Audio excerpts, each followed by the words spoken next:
Bienvenue à l'Alliance française de Chicago, Françoise Sagan, Bonjour Tristesse, partie numéro 2, chapitre 3.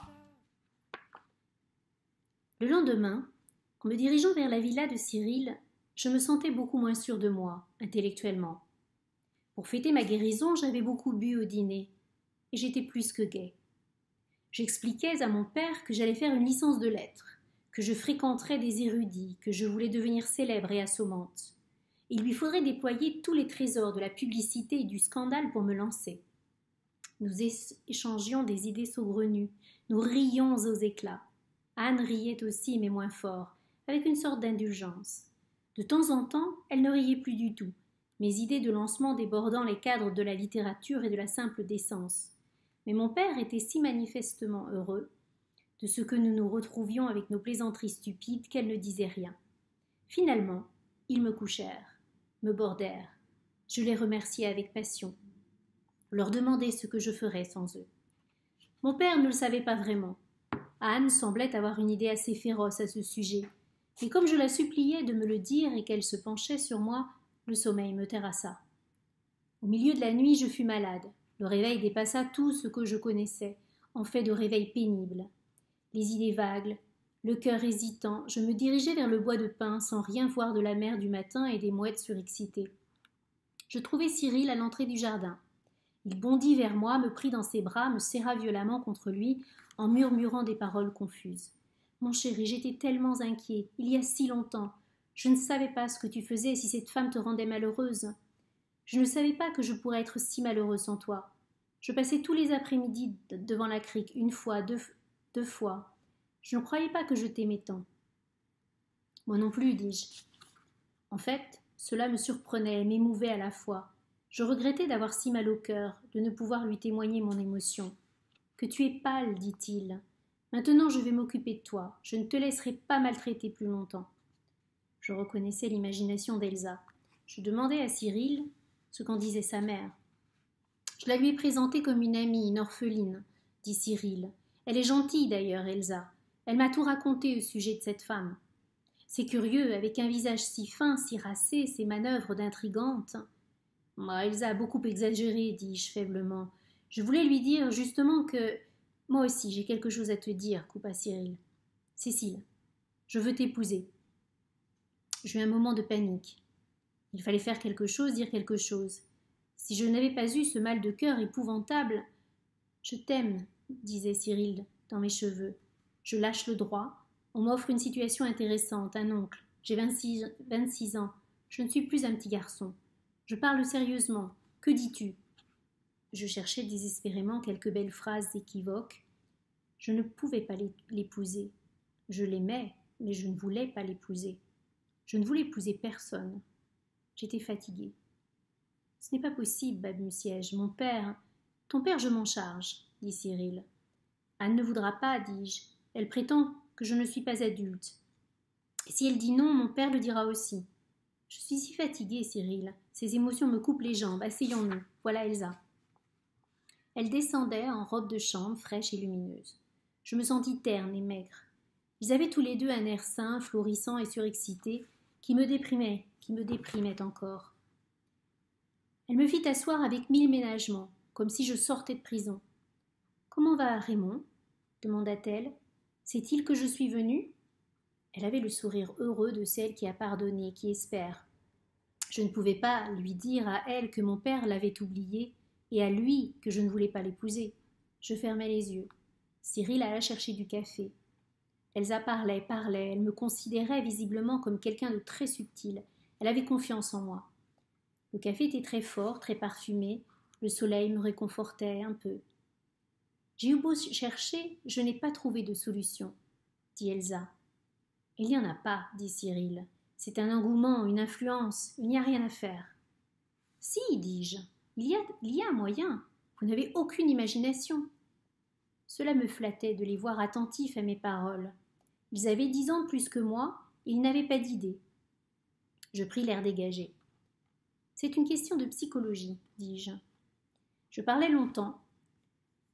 Je leur expliquais mon plan. Ils me présentaient les mêmes objections que je m'étais posées la veille, et j'éprouvais à les détruire un plaisir aigu.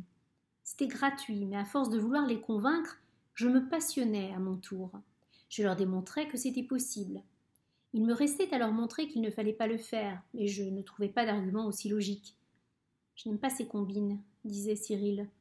Mais si c'est le seul moyen pour t'épouser, je les adopte. Ce n'est pas précisément la faute d'Anne, dis-je. Vous savez très bien que si elle reste, vous épouserez qui elle voudra, dit Elsa. C'était peut-être vrai. Je voyais Anne me présentant un jeune homme le jour de mes 20 ans, licencié aussi, promis à un brillant avenir, intelligent, équilibré, sûrement fidèle. Un peu ce qu'était Cyril d'ailleurs. Je me mis à rire. Je t'en prie, ne ris pas, dit Cyril. Dis-moi que tu seras jalouse quand je ferai semblant d'aimer Elsa. Comment as-tu pu l'envisager? Est-ce que tu m'aimes? Il parlait à voix basse, discrètement. Elsa s'était éloignée. Je regardais le visage brun tendu, les yeux sombres de Cyril. Il m'aimait. Cela me donnait une curieuse impression. Je regardais sa bouche gonflée de sang si proche. Je ne me sentais plus intellectuelle.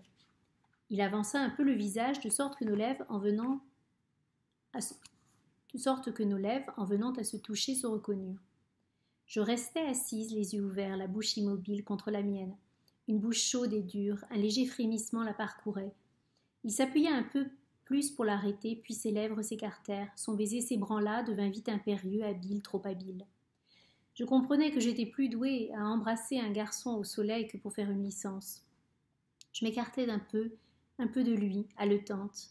Cécile, nous devons vivre ensemble. Je jouerai le petit jeu avec Elsa. Je me demandais si mes calculs étaient justes. J'étais l'âme, le metteur en scène de cette comédie. Je pourrais toujours l'arrêter. Tu as des drôles d'idées, dit Cyril avec son petit sourire de biais qui lui retroussait la lèvre et lui donnait l'air d'un bandit, un très beau bandit. Embrasse-moi, murmurai-je. Embrasse-moi vite. C'est ainsi que je déclenchai la comédie. Malgré moi, par nonchalance et curiosité. Je préférerais par moments l'avoir fait volontairement avec haine et violence. Que je puisse au moins me mettre en accusation, moi, et non pas la paresse, le soleil et les baisers de Cyril. Je quittai les conspirateurs au bout d'une heure, assez ennuyée. Il me restait pour me rassurer nombre d'arguments. Mon plan pouvait être mauvais. Mon père pourrait fort bien pousser sa passion pour Anne jusqu'à la fidélité. De plus, ni Cyril ni Elsa ne pouvaient rien faire sans moi. Je trouverais bien une raison pour arrêter le jeu, si mon père paraissait s'y laisser prendre. Il était toujours amusant d'essayer de voir si mes calculs psychologiques étaient justes ou faux. Et de plus, Cyril m'aimait. Cyril voulait m'épouser. Cette pensée suffisait à mon euphorie. S'il pouvait attendre un an ou deux, le temps pour moi de devenir adulte, j'accepterais. Je me voyais déjà vivant avec Cyril, dormant contre lui, ne le quittant pas. Tous les dimanches, nous irions déjeuner avec Anne et mon père, ménage uni, et peut-être même la mère de Cyril, ce qui contribuerait à créer l'atmosphère de repas. Je retrouvai Anne sur la terrasse. Elle descendait sur la plage rejoindre mon père. Elle m'accueillit avec l'air ironique dont on accueille les gens qui ont bu la veille. Je lui demandai ce qu'elle avait failli me dire le soir, avant que je m'endorme, mais elle refusa en riant sous prétexte que cela me vexerait.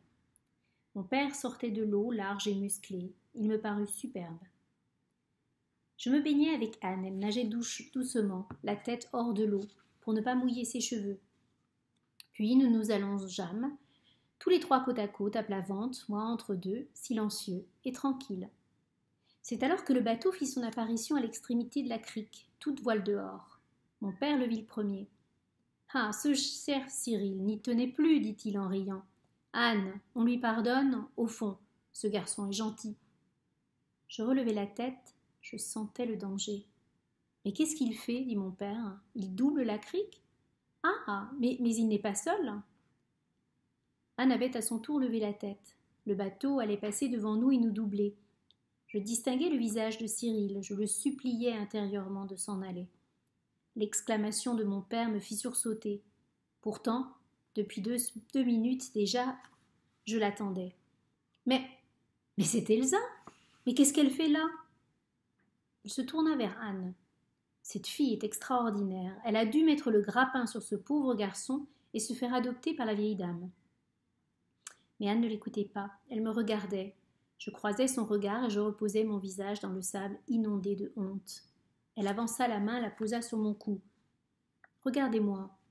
M'en voulez-vous? J'ouvris les yeux. Elle penchait sur moi un regard inquiet, presque suppliant. Pour la première fois, elle me regardait comme on regarde un être sensible et pensant. Et cela le jour où... Je poussai un gémissement. Je détournai violemment la tête vers mon père pour me libérer de cette main. Il regardait le bateau. Ma pauvre petite fille, reprit la voix d'Anne, une voix basse. Ma pauvre petite Cécile, c'est un peu ma faute. Je n'aurais peut-être pas dû être si intransigeante.